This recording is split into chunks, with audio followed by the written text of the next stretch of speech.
Sinubukan ko na rin ngang i-crochet itong nagtitrending na alco pouch. Hindi muna nga ako nagluto at sinubukan muna namin kumain dito sa malapit na kainan sa amin. At naagaw nga ng falls na ito yung aking attention nung sinamahan namin ng aking asawa sa kanyang daily walking.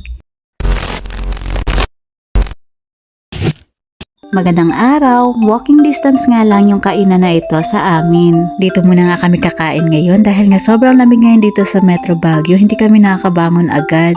Ito nga pala yung mga pagkain na sinaserve nila dito. 11 o'clock na nga pala ito pero aakalain mong alas 6 pa lang ng umaga. May to order nga pala dito kaya habang nag-aantay nga kami ng order namin ay naglalaro muna kami.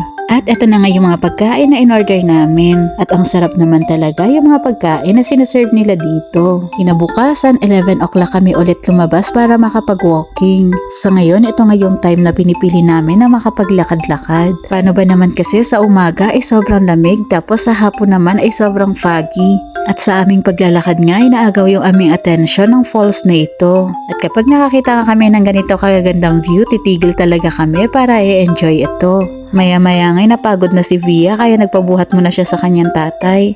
Araw-araw nga pala itong wino-walking ng asawa ko dahil plano niya nga magbawas ng timbang. Medyo malayo na nga pala itong narating namin kaya kami ni Via magpapahinga muna dito habang yung asawa ko naman ay tutuloy sa kanyang paglalakad. 5,000 to 6,000 steps nga kasi yung goal niya everyday. At sa point nga na to nakabalik na siya kaya pauwi na din kami. At finally, pagkatapos nga ng mga sunod-sunod na activities ay nagkaroon na ako ulit ng time na makapag-crochet. Na-observe ko nga sa sarili ko kapag nag-stop ako ng matagal sa isang bagay or yung dati kong ginagawa, hirap talaga akong makabalik. Yung pakiramdam na papangunahan ka na naman ng takot. Pero ang ganda nga nitong paalala mula sa Kawikaan 16:3, ipaubaya mo sa Panginoon ang iyong mga gawa at ang iyong mga panukala ay matatatag. Kaya tuloy lang talaga sa ating mga ginagawa kung hindi naman ito masama. At gawin ito na merong buong pagtitiwala sa Panginoon. Kaya nga sa aking pagsisimula, naisip kong gawin itong nagtitrending na alco pouch. First time ko nga lang ito gagawin kaya nag-spend muna ako ng time sa pag-aaral nito bago ko talaga ito sinimulan. Sa YT ko rin lang nga pala ito pinag-aaralan. Sobrang blessed na natin no kasi lahat ng mga bagay na gusto nating matutunan ay available doon. Sa point nga pala na ito ay nasa strap part na ako nitong pouch. At pagkatapos ko nga magawa itong pouch, nilagay ko na rin itong takip ng empty bottle. Maganda nga kasi na nakatali na ito dito para nga hindi ito agad mawala. At pagkatapos nga tinahi ko naman itong cute na butones para naman sa strap ng pouch na ito.